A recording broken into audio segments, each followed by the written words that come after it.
couple of hours later, and with both prisoners on ice, one at the hospital and the other in lockup, Cassie and O'Malley finished filling out their paperwork at headquarters. Ann Bennett had arrived at the station to give her statement. Turned out she was the driver's grandmother. The sweet-looking lady shed a tear, saying she'd known he was running with the wrong crowd, but had no idea he was dealing drugs. Cassie empathized with Mrs. Bennett, having to deal with a troubled family member. Their situations were different, of course, but the levels of frustration and worry were the same. The woman had to deal with her grandson's issues with drugs. Cassie had to deal with her mother's paranoia, drug-free paranoia. She wasn't quite sure which was worse. Several fellow officers came by congratulating Cassie and O'Malley on the arrest. One referred to her as Rookie, but O'Malley corrected him right away. Finally, Cassie felt like she was accepted. "I'm buying you a beer, right?" O'Malley looked at his watch. "We've been officially off duty for over an hour." Before she could accept his invitation, her cell buzzed. A picture of her mom popped up on the screen, and her sigh was audible. "It's my mom. I wonder what it is now." "Tell your mother I said hello." He stood. "I'll give you some privacy. I'll be in the break room." He offered her a proud smile, like any kind of father would. "You did good tonight, right? Really good." Cassie watched O'Malley walk away and brought the phone slowly up to her ear. "What is it this time, Mom?" "Cassie, I need you." Her mother's familiar panicky tone hit her eardrums like a jackhammer. "There's someone outside the house. I think they've found us. Please, ancestors, help me." "Mom, it will be okay." Cassie softened her tone. Even though it was so difficult to go through this again and again, she didn't want her mom to be scared. "I'm on my way." She would have suggested that her mom contact the local sheriff, but she knew he and his deputies had been called so many times in the past that they'd pretty much chalked her mother up as a crazy woman. Besides, she'd learned that it was just better to handle these outbursts alone. Cassie hated how frustrated her mother made her, but like O'Malley always said, she was still her mother. "Hurry, baby. I'm scared." "I'm leaving now, Mom. Just breathe." Several times Cassie had considered moving out of the state just to be free of the aggravation her mother caused her. But in the end, the farthest she was willing to go was less than 25 miles away. Regardless of her mother's mental instability and paranoia, Cassie loved her. Her mom was her responsibility. There was no one else, but being her only child had its consequences. O'Malley stood by the candy bar machine, staring as usual at the choices. She grinned, knowing he would end up selecting the same one he always did, a Three Musketeers bar. O'Malley was the one person she told about her situation with her mother. Without fail, he was ready to listen when things with her mom got difficult. He'd been available to give her advice, especially through some of the worst times, and he'd helped her to better deal with the anger she carried since childhood. Yet she still couldn't seem to completely let go of all the resentment that had built up inside.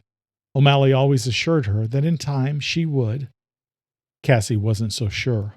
She might never miss a shot at a criminal during her lifetime, but she most definitely missed the understanding she needed in order to deal with her mother.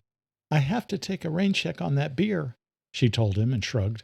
"Mom's having one of her usual emergencies." "I'm going with you, right? You never know." In uniform or not, O'Malley was always a cop. "We're police officers. It's our duty to check out every situation." "She's cried wolf so many times, I'm sure it's nothing. Besides, her house isn't in our jurisdiction."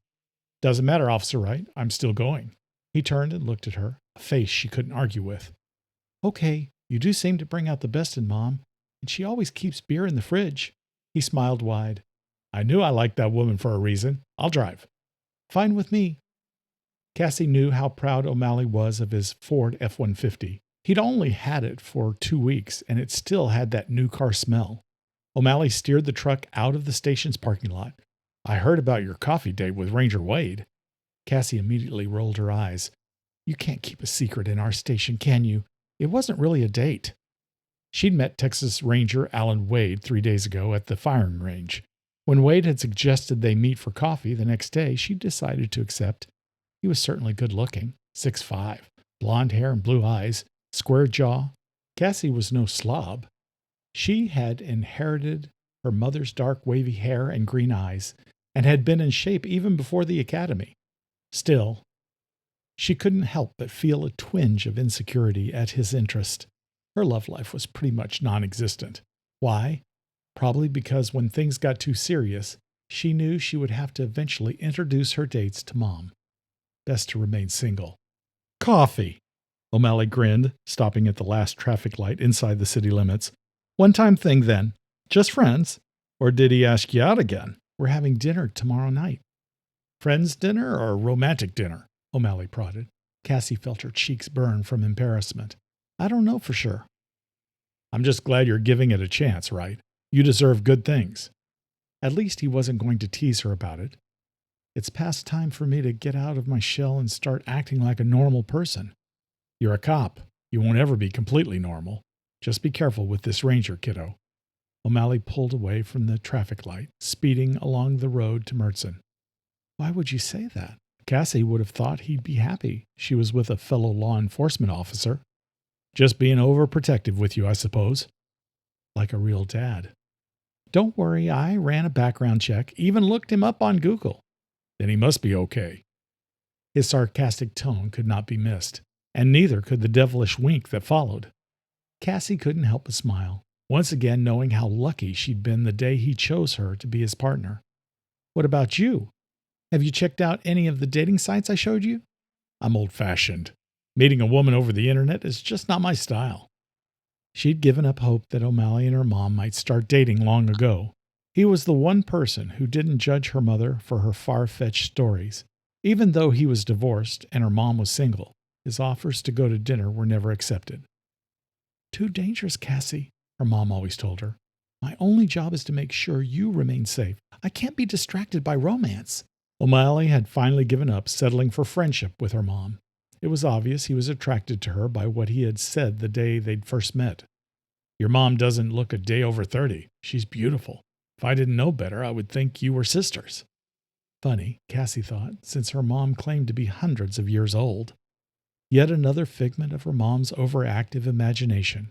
After all, her driver's license was more than clear that her mother was looking forward to the 50-year mark, not the 500 one.